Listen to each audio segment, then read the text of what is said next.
வணக்கம் ஜோதிட அன்பர்களே. தமிழ் புத்தாண்டு குரோதி வருட நட்சத்திர பலங்கள்.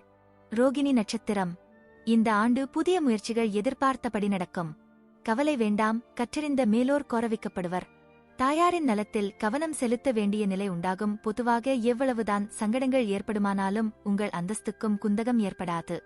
எந்த சங்கடங்களையும் சமாளிக்கும் ஆற்றலுக்கும் பஞ்சமிராது. பணக்கஷ்டம் உருவாக இடமில்லை, ஆனால் சிலர் விஷயத்தில் மனக்கஷ்டம் உருவாக இடமுண்டு. எனவே கவனமுடன் பேசுவது அவசியம். திடீர் பொருள் வரவுக்கு வாய்ப்புண்டு. தேவபலம் சிறப்பாக இருப்பதால் எல்லாமே சீராக அமைய வாய்ப்புண்டு.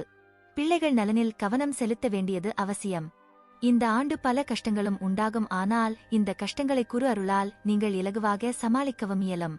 கொடுக்கல் வாங்கலில் நிதானம் இருக்கட்டும். விவசாயிகளுக்கு முன்விரோதம் காரணமாக ஒரு வழக்கு ஏற்படலாம். இதனை சமாதான முறையில் தீர்த்துக் கொள்ள முயலுங்கள்.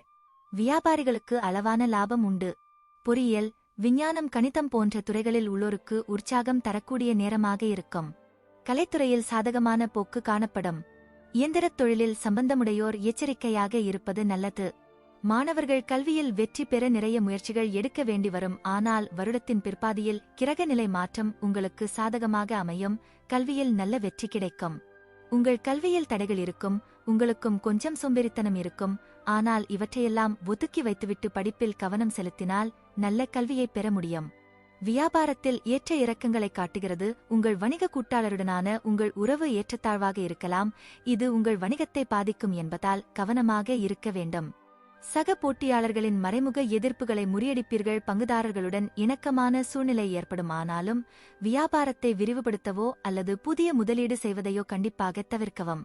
உத்தியோகத்தில் பணிச்சுமை அதிகரிக்குமானால் சக ஊழியர்கள் அனுசரணையாக நடந்து கொள்வார்கள். கூடுமானவரை உங்கள் பணிகளில் மட்டுமே கவனம் செலுத்தவும். உயர் அதிகாரிகளுடன் பேசும்போது பொறுமையை கடைப்பிடிக்கவும்.